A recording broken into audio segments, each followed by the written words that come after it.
السلام عليكم ورحمة الله وبركاته. أول ما نبدأ كلامنا نبدأ بسم الله والصلاة والسلام على رسول الله. اللهم صل وسلم وبارك عليه. هنا إن شاء الله كده أنا بعمل كيلو كوسة واحد. تمام. عملته إزاي بقى؟ أنا مش هعمل جنبه لحمة ولا فراخ. أنا عندي حتة لحمة مفرومة كانت متعصجة في الفريزر، بقيت صينية مكرونة. تمام. بجيب بقى بعمل أنا بقى طريقتي في الكوسة، يا بعملها ني في ني، يا بعملها بقى بجيب معلقة سمنة واحدة من دي عشان ما تبقاش كتيرة ودسمة. تمام. بروح جايبة البصلة وبروح مقلياها. وانا عندي في اللحمة متعصجة فيها بصل برضو، بقلل البصلاية، مش بخليها غامقة كده ولا حاجة، يا دوبك ريحتها تطلع. مرة بعملها بطريقة كده ومرة بعملها بطريقة تانية برضو. المرة دي عملتها بقى قليت البصلاية، رميت عليها حتة اللحمة. تمام.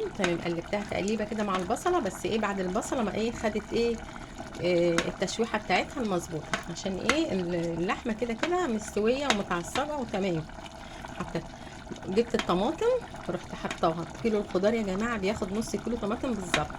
حطيت الطماطم عليها، سبكتها نص تسبيكه، رحت حط عليها قبل الطماطم ما تنشف مني خالص، رحت حط عليها كيلو الكوسه ده ومقلباها فيه كده. انا قلبتها، حطيت لها حبه ملح، حطيت لها حبه فلفل اسمر فقط لا غير. اللي بيحب الشطه طبعا في الاكل يحط يعني ده الشطه دي مزاج، بس هي انا بحط في الخضار هم حبه الفلفل الاسمر وحبه الملح بدون افوره.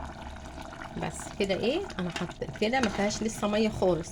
هستنى بقى لما تشرب ميتها دي كده واروح مزوده لها العقد. مش بزودها والله شوربه ولا حاجه، انا لا عندي شوربه ولا ولا حاجه. انا هزودها ميه بيضه من الحنفيه بس لما تتسبك بقى في الطماطم دي، لان انا حطاها في التسبيكه دي على نص الطماطم، على نص تسبيكه، مش متسبكه قوي يعني كانت يا دوبك لسه الطماطم فكه شويه، مش متجمده، مش متسبكه خالص.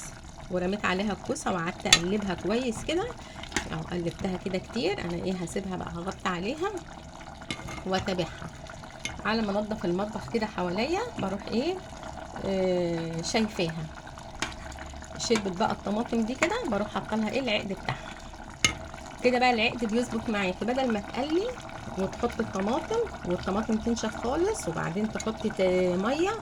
الكوسه من طبيعتها بتنزل ميه، ممكن تحطي كتير، والكوسه عباره عن ميه. لا هي كده بقى لما تحط عليها الميه، لما تشرب الطماطم دي خالص هتظبط العقد بتاعها، سواء بشوربه او بميه. وبألف هنا وشفا يا رب اللي هياكل، واترككم في رعايه الله وامنه. والسلام عليكم ورحمه الله وبركاته.